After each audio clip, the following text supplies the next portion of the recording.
You're doing everything right. You're hitting the gym, you're cutting calories, and you're exhausted.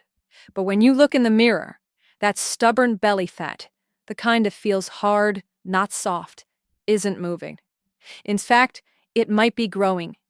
What if I told you that your hustle is the very thing keeping you fat? Today, we are diving into the science of visceral fat, the dangerous fat wrapped around your organs, and why the secret to melting it isn't more sweat.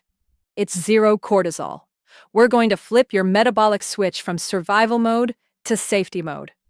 By the end of this video, you'll have a 3-month blueprint to shrink your waistline while actually doing less. Here's the biological truth. Cortisol is your stress hormone. In short bursts, it saves your life. But in 2026, our bursts never end. Constant pings, work deadlines, and poor sleep keep cortisol high.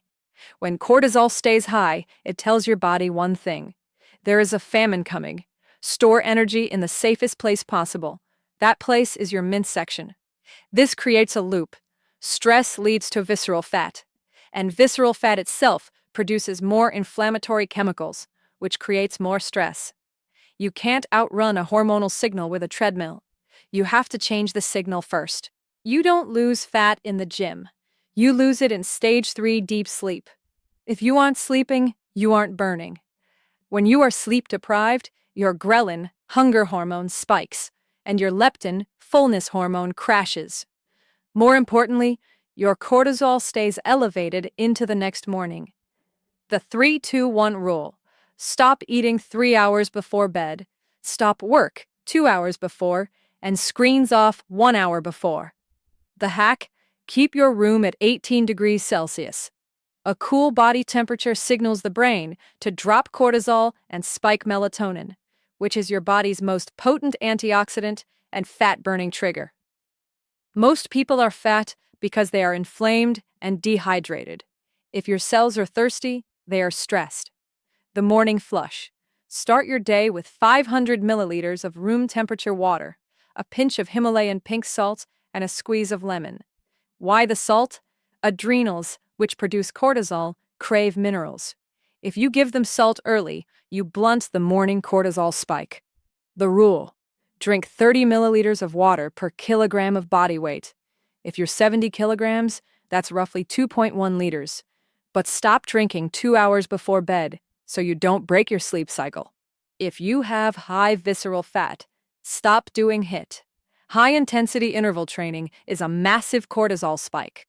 If your bucket is already full, HIIT makes it overflow. The protocol: Zone 2 cardio. This is a pace where you can still hold a conversation. Think of a rushed walk. The goal: 8,000 to 10,000 steps a day. Resistance: 3 days a week of slow, controlled weightlifting. Focus on time under tension. We want to build muscle to increase insulin sensitivity without triggering a fight-or-flight response. We need to eat to lower inflammation. The magnesium connection. Eat pumpkin seeds, spinach, and almonds. Magnesium is the chill pill for your muscles and nerves. The protein anchor. Every meal must have 30 grams of protein. Protein stabilizes blood sugar. Stable blood sugar means no insulin spikes. No insulin spikes means the body is allowed to access fat stores. The fat paradox. Don't fear healthy fats.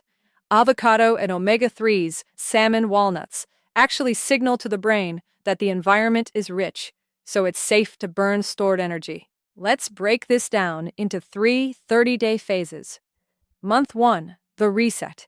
Eliminate liquid stress, alcohol and high-sugar sodas. Focus on 10K steps and the 3-2-1 sleep rule. We are just calming the system down. Month 2, the metabolic shift. Implement intermittent fasting, 14-10. Eat your first meal at 10 a.m. and last at 8 p.m. Focus on high-protein, high-magnesium foods. Month 3, the incineration.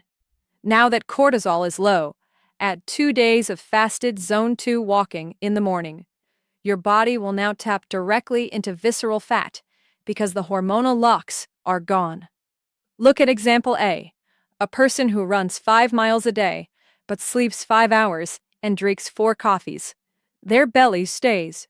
Now look at example B. They walk daily, eat whole foods, and prioritize 8 hours of sleep. They look lean and vibrant. The difference isn't effort, it's hormonal alignment. Stop fighting your body. Start proving to your nervous system that you are safe. When the stress stops, the fat melts. If this resonated with you, hit that like button and comment safe below so I know you're ready to start. I'll see you in the next one.